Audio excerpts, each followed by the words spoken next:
كلامه المجيد. أعوذ بالله من الشيطان الرجيم. وأمر أهلك بالصلاة واصطبر عليها لا نسألك رزقا نحن نرزقك والعاقبة للتقوى. জুমার দিনে উপস্থিত ভাইরা, মায়েরা, ছেলেরা, মেয়েরা, যাবতীয় প্রশংসা আল্লাহর জন্য। দরুদ ও সালাম বর্ষিত হোক মুহাম্মদুর রাসূলুল্লাহ সাল্লাল্লাহু আলাইহি ওয়াসাল্লামের উপর। গত খুতবায় সন্তান প্রতিপালন নিয়ে একটি খুতবায় আমরা আলোচনা রেখেছিলাম কিভাবে মানুষ করা যায় সন্তানকে। দ্বিতীয় খুতবাতেও তাই বলেছিলাম, মানুষ করা নিয়ে, সন্তান প্রতিপালন নিয়ে। আজকের খুতবাও তারই পরিপূরক, তারই সম্পূরক।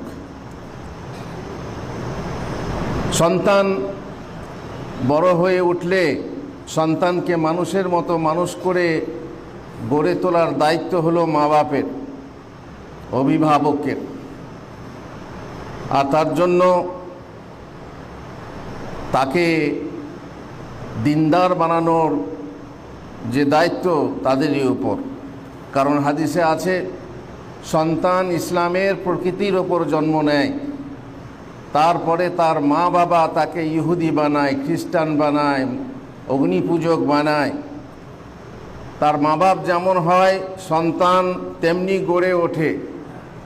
পরিবেশ অনুযায়ী, পরিস্থিতি অনুযায়ী সন্তান গড়ে ওঠে। যেমন আমরা বলে থাকি, গাই গুণে ঝি, গাই গুণে ঘি, আর মা গুণে ঝি। আর বলে থাকি, যে মতো কোদাল হবে সেই মতো চাপ, আর সেই মতো বেটা হবে যেই মতো বাপ। মা বাবা যদি মুসলমান হয়, ছেলে মুসলমান হবে।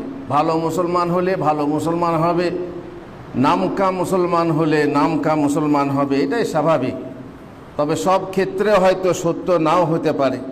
চেষ্টা বজায় রাখতে হবে, বহাল রাখতে হবে। সন্তানের মধ্যে ইমানি তারবিয়াত হতে হবে।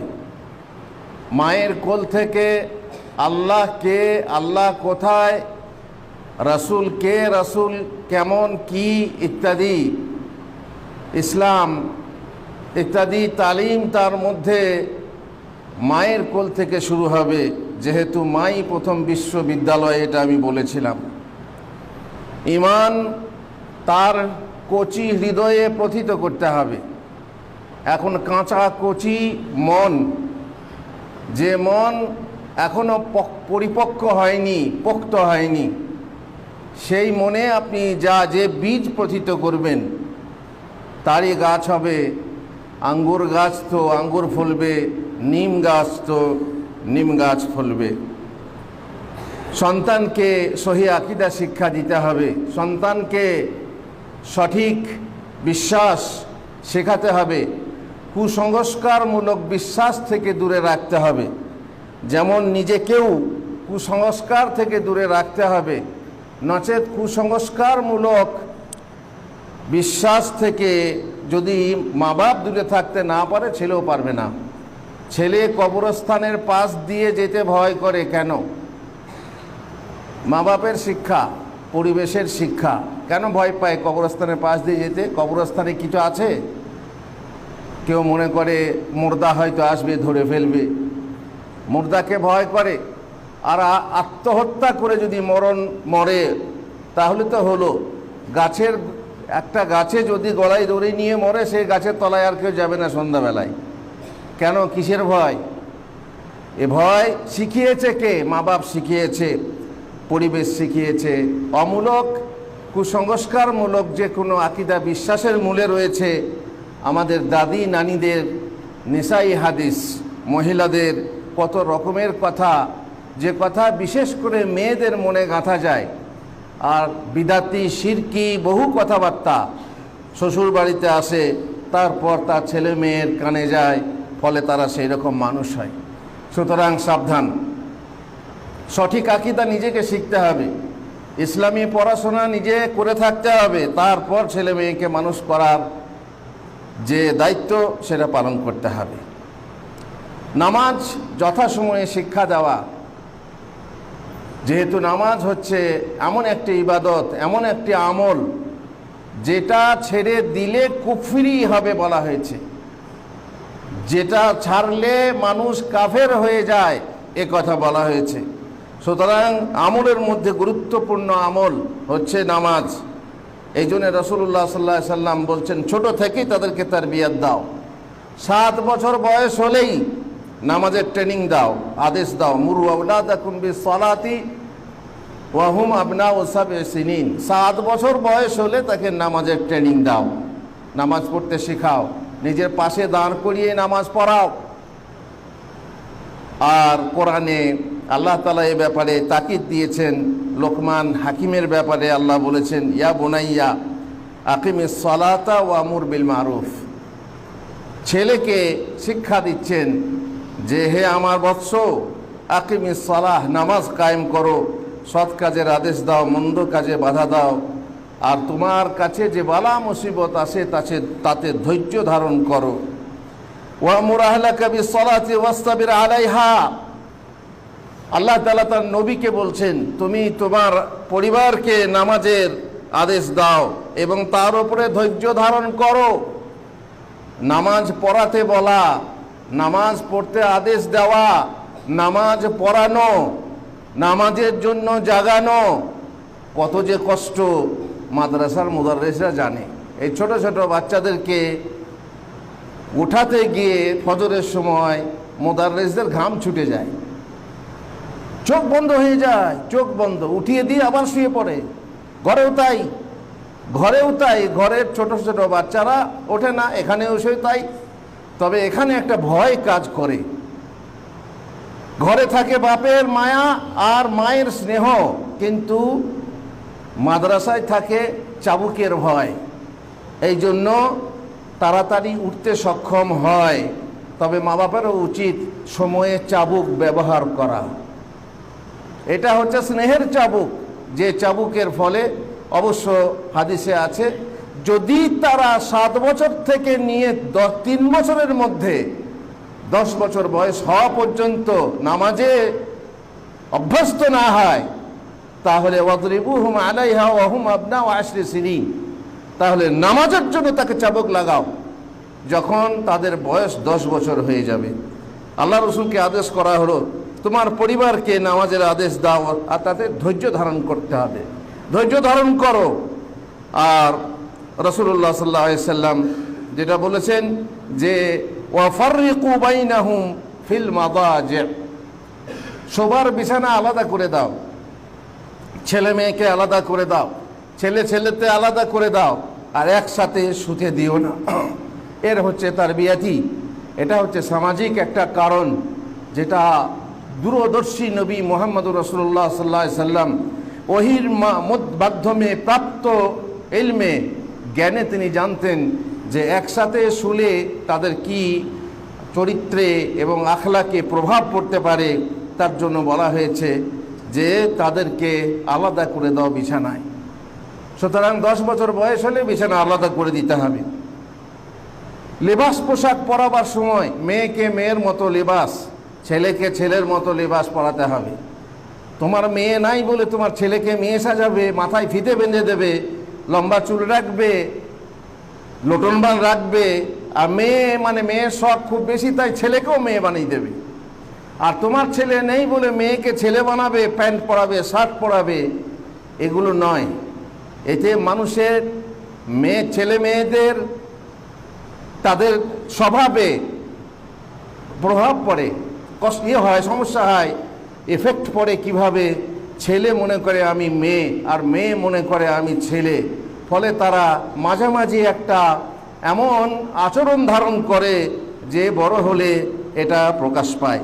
আর এটা উচিত না। মায়ের উচিত না মেয়েকে ছেলে বানিয়ে আদর করা, আর ছেলেকে মেয়ে বানিয়ে আদর করা, এটা মোটেই উচিত না। লিবাস পরাও এমন যে লিবাস মুসলমানের লিবাস, সে মেয়েকে এমন লিবাস পরাও যাতে পর্দানসীন হতে সহযোগিতা করে, সাহায্য করে। আর ছেলেকে এমন লিবাস পরাও যাতে ইসলামী লিবাস পরতে অভ্যস্ত হয়। আর ফাসেকদের, ফাসেকাদের লিবাস থেকে, হিরোদের, হিরোইনদের লিবাস থেকে দূরে রাখবে, যাতে করে সে অভ্যস্ত হয়ে ওঠে। তেমনি শুধু নামাজ না, রোজাতেও অভ্যাসী বানাতে হবে। এ নয় যে না এখন তো শরীর খারাপ হবে, এখন থেকে রোজা রাখতে হবে না, এখন তুই ছোট, এখন রোজা রাখতে হবে না, বড় হবি তখন রাখবি না। ছোট বাচ্চা যখন রোজা রাখতে রাজি, যতক্ষণ পারে। যদি মনে করা হয় জোহরের পরে আর পারছে না, মা আমাকে খুব পেঁয়াজ লেগেছে, সবুর কর বাবা, সবুর কর। সবুর করিয়ে যদি একান্ত না পারে তখন খেয়ে নেবে, সমস্যা নেই। কিন্তু তুমি শুরু থেকেই বলে না বাবা তোমাকে রোজা রাখতে হবে না, মা আমি রোজা রাখবো, আমি সেহরি খাবো, রোজা রাখবা। তুমি বলছো না, তোমার বেশি মায়া, তুমি বলছো না রোজা রেখো না। না, এটা অভ্যস্ত করার জন্য তোমার করা উচিত। এক হাদিসে রুবাইয়া বিনতে মুআউবিদ তিনি বলছেন আশুরার রোজার দিনের কথা, যে রাসূলুল্লাহ সাল্লাল্লাহু আলাইহি ওয়াসাল্লাম আশুরার রোজা রাখতে আদেশ দিলেন। তো আমরা কি করতাম, কুন্না বাদা যালিকা নাসুমুহু ওয়া নুসাউবিমু সুবিয়ানানা আস-সিগারা মিনহুম। আমরা তারপর থেকে আশুরার রোজা রাখতাম আর আমাদের বাচ্চাদেরকে, ছোট বাচ্চাদেরকে সেই রোজার ট্রেনিং দিতাম। তাহলে ফরজ রোজা আলাদা, এ হচ্ছে নফল রোজা। এই নফল রোজার ট্রেনিং দিতাম আর বাচ্চাদেরকে নিয়ে মসজিদে যেতাম। কিরকম ট্রেনিং? ইসলামী ট্রেনিং। রোজা রাখানো দায়িত্ব মা বাপের, বাচ্চাদেরকে সাথে করে মসজিদে নিয়ে আসা দায়িত্ব হচ্ছে মা বাপের। আর ফানাজআলু লাহুমুল লু'বাতা মিনাল ইহন, রোজা রাখার পরে তাদেরকে খিদে লাগতো, পেয়াস লাগতো, তাদের জন্য আমরা তুলোর পুতুল বানিয়ে দিতাম। এখানে মায়েদেরকে বলে রাখি, ছেলেদেরকে ফোমের পুতুল, রবারের পুতুল, প্লাস্টিকের পুতুল, মাটির পুতুল, চিনে মাটির পুতুল কিনে দেবেন না, জায়েজ না। ইসলাম মূর্তির ঘোর বিরোধী। যদি খেলানো দরকার হয় মেয়েদেরকে পুতুল বানিয়ে, ছেলেদেরকে না, মেয়েদেরকে পুতুল বানিয়ে দেবেন নিজের হাতে তৈরি করে। তুলোর পুতুল, কাপড়ের পুতুল, নিজে দড়ি বেঁধে তাকে পুতুল বানিয়ে খেলতে দেবেন। সরাসরি মূর্তি আপনি কিনে দেবেন, ফোমের, রবারের, যে সেসব পাওয়া যাচ্ছে, একেবারে হুবহু মেয়ে। আর শুধু মেয়ে না, একেবারে সেক্সি মেয়ে। এই রকম পুতুল তুমি মেয়েদেরকে কিনে দেবে না, বরং তুলো বা কাপড়ের পুতুল বানিয়ে দেবে, তাই নিয়ে তারা খেলা করবে। আর সেই পুতুল তাদেরকে দিয়ে ভুলিয়ে রাখতাম, যাতে নিজের খিদেকে ভুলে যায়। এই জন্য আমরা যাতে করে ইফতারির সময় হয়ে যায়, এই খেলা খেলতে খেলতে ভুলে থাকবে পেয়াস, ভুলে থাকবে খিদে। সুতরাং রোজারও ট্রেনিং দিতে হবে। ছেলে মেয়েদের মনে সুন্দর চরিত্র গঠন করতে হবে। আর এমনিতেই বললাম যে ইসলামের প্রকৃতি নিয়ে প্রত্যেকটা শিশু জন্মগ্রহণ করে, তখন আমাকে চেষ্টা করতে হবে যে সেই প্রকৃতিকে জাগরিত করা, সেই প্রকৃতিকে অবশিষ্ট রাখা, যাতে করে ইসলামী প্রকৃতি, ইসলামের স্বভাব, ইসলামের চরিত্র, ইসলামের আখার, সমস্ত কিছু হতে পারে। ছেলে এমন হবে না যে ফাসেক হবে, ছেলে এমন হবে না যে চোর হবে, যে আম পারবে, জাম পারবে, এখানে ও চুরি করবে, সে চুরি করবে, এক চুরি করতে করতে শেষকালে সিন্ধ কাটবে, চোর হয়ে, পাকা চোর হয়ে যাবে। এরকম যেন না হয়ে যায়। ছোট থেকেই শেখাতে হবে, বাবা পরের গাছে আম পেড়ে খেও না, পরের পচে ফসল থেকে ফসল তুলে এনো না, পরের পুকুরে মাছ ধরো না। এই ট্রেনিংগুলো যদি না দেয় মায়ে, তাহলে ছেলেরা আস্তে আস্তে চোর হয়ে উঠবে। সেটা কিন্তু হতে দেবেন না।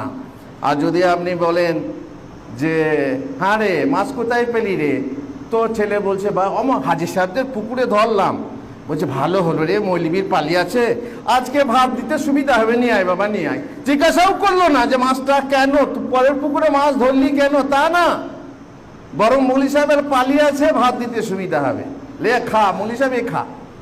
মৌলভী সাহেব বলছে হারাম হারাম, তো হারামের দরকার কি আছে? আসলে আমাদের অভ্যাস এমন হয়ে গেছে, ইসলামী প্রকৃতিকে জাগরিত করার নিজের মধ্যে ইচ্ছা নেই, তো বাচ্চাদের মনে আমরা কি করে জাগাতে পারবো? এটা উচিত না। তাদেরকে মানে কুচরিত্রতা থেকে দূরে রাখতে হবে। এটা ঘরের মধ্যে দেখো এই জিনিসটা ভালো না, এইরকম কাজ ভালো না, মেয়েটা মানে দেখো পাড়ার এই মেয়েটা এই করেছে, এটা ঠিক নয়, মা তুই করিস না। ব্যাড টাচ গুড টাচ মেয়েকে শিখিয়ে দিতে হবে। কেউ যদি গায়ে হাত দেয় তো এটা ভালো, আর এই রকম টাচ যদি করে এটা খারাপ। যদি কেউ এরকম টাচ করে খবরদার গায়ে হাত দিতে দিবি না। তেমনি ছেলেকেও শেখাতে হবে বহু রকমের আদব কায়দা। তারপরে যখন স্কুলে যাচ্ছে, স্কুলে কত কি হয়, সেই ক্ষেত্রে নানা রকম আচরণ তাকে শিখিয়ে দিতে হবে, যেটা সুচরিত্রের আচরণ। ঘরে যখন কথা বলবে স্বামী স্ত্রীতে, তখন সভ্য কথা বলতে হবে, সুন্দর কথাবার্তা বলতে হবে, যাতে এমন না হয় যে সে স্বামী স্ত্রীতে এমন কথা বলে যে ছেলে মেয়েরা তাতেই অভ্যস্ত হয়ে যায়। সেই রকমই ঘরে বউ হয়ে যখন আসে, সে মেয়ে কোথায় শিখবে? মায়ের সাথে মায়ের সাথে বাবা যেমন ব্যবহার করত সেটা দেখবে, আর মা যেমন বাবার সাথে ব্যবহার করছে সেটা শিখবে। এসে সে শ্বশুর বাড়িতে স্বামীর সাথে সেরকম ব্যবহার করবে। আর এই জন্যই বলা হয়েছে আটা গুনে রুটি আর মা গুনে বিটি। শিখে এসছে ওখানে শিখে এসছে, এখানে সেটা সে চালাচ্ছে। কিন্তু ইসলামী প্রকৃতি, ইসলামী চালচলন যদি মা শিখত, মা আচরণ ব্যবহার করতো স্বামীর সাথে, তাহলে তার মেয়ে আবার শ্বশুর বাড়িতে গিয়ে তার স্বামীর সাথে আচরণ করত, এবং সেটাই হওয়া দরকার ছিল। কিন্তু দুঃখের বিষয় যে এমন ভাষা ব্যবহার করে স্বামী স্ত্রীতে, ছেলে মেয়েরা সেই সব ভাষা শেখে, আর তারাও তাদের স্বামীর সাথে স্ত্রীর সাথে ব্যবহার করতে শুরু করে। এমনভাবে তাদেরকে শিক্ষা দিতে হবে যেটা হবে আদর্শ শিক্ষা। মানে তুমি আগে আদর্শ হও, তারপরে ছেলেকে মেয়েকে আদর্শবান আদর্শবতী করো। নিজে হবে না আর তুমি পরকে করবে, সেটা হয় না। তুমি নিজে বিড়ি খাবে আর ছেলে বিড়ি খাওয়া দেখলে বলবে তে বিড়ি খেতে হয় না রে, তখন তো মরবে, বাবা তুমি কেন খাচ্ছ? যদি বলো পর্দায় তো ভাই এই পোশাক পরছিস কেন, তখন মা যদি বলে মা তুমি কেন পরো, এটা একদম এফেক্ট আসবে। সুতরাং এমন কথা বলতে হবে, এমন কাজ করতে যেটা নিজে করে তারপরে বলতে হবে। আপনাকে এমন এক লোক রাস্তা কি বলে দরজার কাছে ডাকছে, দরজায় ধাক্কা দিয়ে ডাকছে, আপনি ছেলেকে পাঠিয়ে দিলেন, এই বলগা তো আব্বু ঘরে নেই, তার সঙ্গে দেখা করতে চান না, তখন বলগা তো আব্বু ঘরে নেই। ছেলে গিয়ে বাইরে বলল, আব্বু বলল আব্বু ঘরে নেই, তো হবেই স্বাভাবিক কথা, ছেলে আমরা সাদা মন, গিয়ে বললো আব্বু বলল আব্বু ঘরে নেই, লাভ কিছু হলো না। কিন্তু এটা মিথ্যা বলা হলো, আপনার মিথ্যা কথা বলবেন না। এমনকি রাসূলুল্লাহ সাল্লাল্লাহু আলাইহি ওয়াসাল্লাম বলছেন, এই বাইরে যাস না রে, আয় তোকে মজা দেবো, একটা মজা দেবো, কিন্তু আপনার দেওয়ার ইচ্ছা নেই, খালি ঘুরিয়ে আনার ইচ্ছা, এটাও মিথ্যা হলো, এটাও মিথ্যা। শিখে নেবে সে, আস্তে আস্তে শিখে যাবে। সুতরাং এইরকম আদর্শ শিক্ষা দিতে হবে, যেটা নিজে করব সেটা নিজে করব না, আর যদি আমি আদেশ দিই সেটা গ্রহণযোগ্য হবে না। সব সময় স্ববিরোধিতা, নিজের মধ্যে স্ববিরোধিতা থাকলে ছেলেরা শিক্ষা নেবে না। সিগারেটের প্যাকেটে লেখা থাকে ধূমপান স্বাস্থ্যের পক্ষে ক্ষতিকর, এই জন্য এই কথা কেউ কান করে না, কেউ কেয়ার করে না, পড়েও দেখে না। স্বাস্থ্যের পক্ষে ক্ষতিকর হলো, তাহলে তোমরা করেছো কেন, তোমরা করছো কেন, লিখছো কেন? আচ্ছা, ডাক্তার যদি বিড়ি খায় বলে বিড়ি খাওয়া ক্যান্সার হয় ইত্যাদি, মানবে না। বেনামাজি যদি নামাজ পড়তে বলে তাহলে তার কথা মানে, তুমি তো নামাজ পড়ো না বাবা। অবাধ্য যদি বাধ্য হতে বলে, বুঝতেই পারছেন। আর এমন হয়ে যায় যে অভ্যাসে পরিণত হয়ে যায়।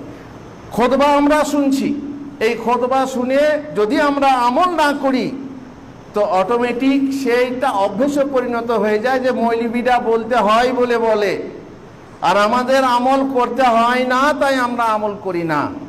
মৌলভী সাহেবরা কত খুতবা দিচ্ছেন যে হুকিং করে কারেন্ট চুরি করো না, সরকারের চুরি, সরকারের মাল চুরি করাও চুরি, হুকিং করে রান্না করে খেলে হারাম খাওয়া হবে, হুকিং করে এসি চালালে ফ্যান চালালে আরাম করা হবে। এ শেখার পরেও ঘরে গিয়ে দেখছে আব্বা জানাম না লটকে রেখেছে, খুলে তো রাখছে না, বলছে আব্বা মসজিদে তো বললো মৌলী সাহেব হুকিং করে হারাম। বলছে ওরা বলতে হয়, বাস এটা অভ্যাসে পরিণত হয়ে গেল। ছেলে তখন জানছে তাহলে মৌলবীদেরকে বলতে হয় তাই বলছে, আর আমাদেরকে শুনতে হয় তাই শুনছি। বাস কান করেছি ঢোল, যত বলবি বল, আর পিঠ করেছি কুলো, যত কিলোবি কিলো। এরকম মারেরও কোনো প্রভাব পড়ে না, যে ছেলেকে মেরে মেরে অভ্যেস শিক্ষা দেওয়া হয় প্রভাব পড়ে না।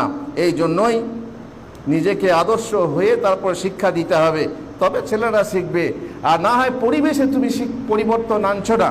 তোমার বাড়িতে যদি টিভি থাকে, তোমার বাড়িতে যদি গান বাজনা হয়, তাকে যদি গান বাজনা করতে নিষেধ করো, সে মেনে নেবে না। আল্লাহ আমাদেরকে তৌফিক দেন, আল্লাহ আমাদেরকে হিদায়াত করুন। আল্লাহুম্মা আমিন। বারাকাল্লাহু লি ওয়া লাকুম ফিল কোরআনিল আযীম ওয়া নাফানি ওয়া ইয়্যাকুম বিল আয়াতি ওয়া যিকরিল হাকীম। ইন্নাহু তাআলা জাওয়াদুন কারীমুম মালিকুম বাররুর রাউফুর রাহিম। আলহামদুলিল্লাহি রাব্বিল আলামিন ওয়াসসালাতু ওয়াসসালামু আলা রাসূলিহিল কারীম ওয়া আলা আলিহি ওয়া সাহবিহি আজমাইন। যা ওয়াদা দেবে ছেলেকে ওয়াদা পূরণ করবে, ওয়াদা পূরণ না করলে সেও ওয়াদা খেলাফি শিখতে থাকবে। আর ঘরের ভিতর থেকে নোংরা জিনিস যেমন টিভি এবং এমন কিছু যা মেয়ে এবং ছেলের মানে চরিত্রহীন করবে, মেয়ে ছেলেকে খারাপ নোংরা করে দেবে, সেসব জিনিস রাখবে না, তাদেরকে দেবে না। ছোট বয়স থেকে মোবাইলে অভ্যস্ত করবে না, সে নোংরা হয়ে যাবে। তবে এর বিনিময়ে যদি তুমি বিকল্প ব্যবস্থা নিতে পারো তাহলে তুমি পারবে। যদি শিরকের মেলা যেতে নিষেধ করো, কালীদহের মেলা যেতে হয় না রে, আপনি বললেন, কিন্তু তার একটা বিকল্প ব্যবস্থা তো করতে হবে। ছেলে মেয়েদেরকে কোথাও ভালো বৈধ জায়গায় বেড়াতে নিয়ে যান, তো কালীদহ যেতে হবে না, চল অমুক জায়গায় যাই, তোদেরকে বেরিয়ে নিয়ে আসি, যেখানে বৈধ জায়গা। যদি বিকল্প ব্যবস্থা করতে পারেন তাহলে সেই তরবিয়তটা খুব ভালো হবে। তাদেরকে এমন পরিবেশ তো দিলে হবে না যে পরিবেশে তারা চরিত্রহীন হয়ে যায়, সেক্সি ব্যাপারে চরিত্রহীন হয়ে যায়। তাদেরকে এমন কাজ করতে বাধা দিলে হবে না যে কাজ করলে তারা শরীরটাকে সুন্দর মানে শরীর চর্চা করতে পারে। আপনি না করতে হবে না, না তোকে এখন করতে হবে না, শ্বশুর ঘর যাবি তখন করবি। আরে করুক না। মেয়ে বলছে মা আমি থালা ধুয়ে দিই, মা আমি রান্না করি, না না তোকে এখন করতে হবে না মা, তুই যখন শ্বশুর ঘর যাবি তখন করবি। দেখা গেল তার অভ্যেসে পরিণত হতে হতে শ্বশুর বাড়ি যখন গেল তখন বলছে শাশুড়ি মাকে, তুমি করো, আমার মা আমাকে করতে দেয়নি, তুমি কেন আমাকে করতে বলছো? অবশ্যই এটা অভ্যেস তুমি বাড়ি থেকে করো, যাতে করে মেহনত করতে শেখে। ছেলেকে মেহনত করতে শেখাও। সে মাদ্রাসায় পড়ছে, স্কুলে পড়ছে, কলেজে পড়ছে, পড়ুক না কেন, তবুও বাড়ির তুমি চাষি, কিছু চাষ করতে শেখাও। তোমার ধান কাজে, ধান চাষে সহযোগিতা করতে শেখাও। তুমি যে মেহনত, তোমার যে পেশা, তাতে সহযোগিতা করতে শেখাও। তাকে বিলাসী করে তুলো না। বিলাসী করে তুললে তোমার নিজের ক্ষতি হবে এবং পরবর্তী জীবনে তাদের ক্ষতি হবে। জেনে রেখো, কাঁচা অবস্থায় একটা কাদা মনে করুন ঘোড়া বানালেন, সেটা ভেঙে আবার সেটাকে অন্য কিছু বানানো যায়, সরাই বানানো যায়, হাঁড়ি বানানো যায়, কিন্তু কাদা শুকিয়ে গেলে তাকে পুড়িয়ে ফেললে আর হয় না। সিমেন্ট কাঁচা অবস্থায় লাগালেন, এই সিমেন্ট ভেঙে আবার নতুন করে অন্য ডিজাইন বানানো যায়, কিন্তু শুকিয়ে গেলে পরে সেটাকে ভাঙা ছাড়া আর উপায় থাকে না। আর ভাঙা মানেই তো বুঝতে পারছেন যে হয়তো বা সেটা আর নতুন করে গড়া যাবে না। তাদের খেয়াল রাখতে হবে কোথায় যাচ্ছে, কার সঙ্গে বন্ধুত্ব করছে, কার সাথে ওঠা বসা করছে। কোথায় গিয়েছিলি রে? আমি আমার সইয়ের কাছে গিয়েছিলাম। সই না, গার্লফ্রেন্ড না, বয়ফ্রেন্ডের কাছে গেছি। তুমি বললো সইয়ের কাছে গেছি। কথা বলছে, কে কথা বলছে রে? না, রহিমা কথা বলছে। আসলে সে রহিমা কথা বলে না, রহিমের সাথে কথা বলছে। এইভাবে যদি মা বাবা আর মায়ের স্নেহ অন্তর্যামী, তার কাছে তো রয় না কিছু বাকি বা অজানা থাকে না। মেয়ে মন বুঝতে পারে, মেয়ে কি করছে, চুপ করছে, কাছে যাচ্ছি মোবাইল লুকিয়ে নিচ্ছে, তার মানে দাল মে কুছ কালা হ্যায়। মা বুঝতে পারবে। এই প্রবণতা দেখে মা যদি ব্যবস্থা না নেয়, তার বিছানার তলে কি রয়েছে, তার মোবাইলে কি রয়েছে, মোবাইলে কার নম্বর রয়েছে, মোবাইলে কি ছবি রয়েছে, এগুলো যদি খেয়াল না করা হয়, ও বড় হলে ঠিক হয়ে যাবে, সব ঠিক হয়ে যায়গা। এ লোকে বলে বিপদ এসেছে অনেক, সব ঠিক হয়ে যায়গা, কিন্তু সব ঠিক নেই হতা है। সব জিনিস ঠিক হয় না, আগে থেকে যাতে ব্যাঠিক না হয় সেটাই চেষ্টা করো। সব ঠিক হয়ে যায়গা এটা বলার আগে যাতে ব্যাঠিকটা না হয় সেই চেষ্টা করো। এই জন্য সব সময় তাদের খেয়াল রাখতে হবে যে তাদের পকেটে কি পাওয়া যাচ্ছে, কার সাথে বন্ধুত্ব করছে, কি বই পড়ছে, কোথায় রাত কাটিয়ে আসছে, ইত্যাদি ইত্যাদি। আর খবরদার, হ্যাঁ, অবিশ্বাস করো না, তবে অন্ধবিশ্বাসও করো না। আমি বলছি না যে অবিশ্বাস করো, বিশ্বাস করো ছেলে মেয়েকে, ভরসা রাখো, কিন্তু অন্ধভাবে নয়। এমন নয় যে সে বিপদে পড়ে আছে আর তুমি বলছো আমার ছেলে দ্বারা এটা হতে পারে না, আমার মেয়ে এটা করতে পারে না। তোমার ভরসা আছে ঠিকই, কিন্তু তুমি বোকার মতো, তুমি জানো না তোমাকে ধোকা দিচ্ছে। সুতরাং খুব খবরদার হয়ে থাকতে হবে। আর যদি ছেলে মেয়ে কোনো ভুল করে তাহলে সেই ভুলটাকে বিশাল করে দেখা যাবে না। ছোট ভুল হলে সেই রকম ভুলের সাজা দিতে হবে। আর লঘু পাপ গুরুদণ্ড যদি হয়, মশা মারতে কামান দাগা যদি হয়, তাহলে ফল হবে উল্টো। সুতরাং ছোট ভুলটাকে, সেই ভুলটাকে ছোট অবস্থাতেই রাখতে হবে এবং শেষ করে দিতে হবে। আর যে পরিমাণ ভুল করেছে সেই পরিমাণ তাকে শাস্তি দিতে হবে। আর একবারেই ছোট জিনিসে চাবুক নিয়ে তাকে মারতে শুরু করলে তার পিঠে দাগ হয়ে গেল, মাথা ফেটে গেল, হাত কেটে গেল, তাহলে মনে রেখো এরকম না। রাসূলুল্লাহ সাল্লাল্লাহু আলাইহি ওয়াসাল্লাম বলছেন, ওয়ানফিক আলা আয়ালিকা মিন তাওলিক ওয়ালা তারফা আনহুম আসাকা আদাবান। তুমি যথাসাধ্য ছেলে মেয়েদের উপরে খরচ করো, আর আদবের লাঠি তাদের কাছ থেকে তুলে নিও না। আদব দেওয়ার জন্য লাঠি রেখো, আর আল্লাহর জন্য, আল্লাহর ওয়াস্তে তাদেরকে ভয় দেখাও। আল্লিকুস সাওতা হাইসু ইয়ারাহু আহলুল বাইত ফাইন্নাহু লাহুম আদাব। তোমাকে মারতে হবে জরুরি না, লাঠি টাঙিয়ে রাখো, ছেলে মেয়ে দেখতে পাবে, বুঝতে পারবে, বুঝাবে তাদেরকে, দেখ আসা লিমান আসা, যে নাফরমানি করবে তার জন্য লাঠি রাখা আছে। এই হুমকি ধমকি দিলে ছেলে মেয়েরা বুঝে, বাবারে এই লাঠি তোলা আছে, দেখবেন, সতর্ক হবে। সুতরাং এটা হচ্ছে নববী শিক্ষা, যে লাঠি রাখতে হবে, ছড়ি রাখতে হবে, যাতে ছেলেরা দেখে ভয় খায়। আর মশা মারতে কামান রাখবেন না, নচেত বজ্র হাঁটুনি ফস্কো গেরো হয়ে যাবে। মার খাওয়ার অভ্যেস হয়ে গেলে মার বেকার হয়ে যাবে, যতক্ষণ বিমার আমি পিট করেছি কুলো এ হয়ে যাবে। আর যদি ছোট কাজে একটা ছেলে ঘুরতে ঘুরতে আপনার শোকেসের আয়না ভেঙে দিল, আপনি বাড়িতে এসে এমন বাড়ি মারলেন তার হাত ভেঙে গেল। যে হাসপাতাল ছোট বর্ধমানে গিয়ে, এটা সত্যি ঘটনা, সৌদি আরবের ছেলে, সে যখন তার বাপ একটা অপারেশন করতে হলো, হাত কেটে ফেলতে হলো, বাবা দেখতে গেল, তখন ছেলে বাবাকে বলছে, বাবা তুমি আমার হাতটাকে ফিরিয়ে দাও, আমি আর আয়না ভাঙবো না, তুমি আমার হাতটাকে ফিরিয়ে দাও, আমি আর আয়না ভাঙবো না। কি সম্ভব? হাত চলে গেছে, কেটে নেওয়া হয়েছে, আর হাতটা ফেরানো সম্ভব না। এই জন্য তুমি আগে থেকে খেয়াল রাখো যে আমি এমন মারলাম যে হাতটাকেই অচল করে দিলাম, এরকম যেন না হয়। মাথায় মেরো না, মাথাতে মগজ আছে, আর চিকিৎসা বিজ্ঞান বলছে মাথায় আঘাত করে মগজের ক্ষতি হতে পারে, ব্রেনের ক্ষতি হতে পারে, মস্তিষ্কের ক্ষতি হতে পারে। তো ছেলেকে গাধা করে মেরে, মাথায় ঠুকে মেরে, তুমি যদি তেলে ভাত নুনে ভাত যে মাথায় ঠুকছো আর মারছো, ছেলেটা এমনি গাধা হয়ে যাবে। সুতরাং খুব সাবধান, মারার ক্ষেত্রেও সাবধান। কিছু হলো তেজ্য পুত্র, যা তোকে আমি তেজ্য পুত্র করে দিলাম, যদি এরকম হয় তাহলে ওই লঘু পাপ গুরুদণ্ড হয়ে যাবে। পার্থিব কাজে তুমি মারো ঠিকই, কিন্তু দিনের কাজে মারো না। তুমি গরুকে ছানি দেয় না বলে মারছো, আর গরু বাইরে বের করে নেই বলে মারছো, কিন্তু তুমি নামাজ পড়ে নাই বলে, মসজিদে যায়নি বলে তোমার কোনো খেয়াল নেই, মারধর নেই। আর জেনে রাখবে, আরও অনেক কথা আছে, ইনশাআল্লাহ আবার পরের খুতবাতে হবে। আল্লাহ তাআলা আমাদেরকে তৌফিক দেন। আল্লাহুম্মা সাল্লি আলা মুহাম্মদ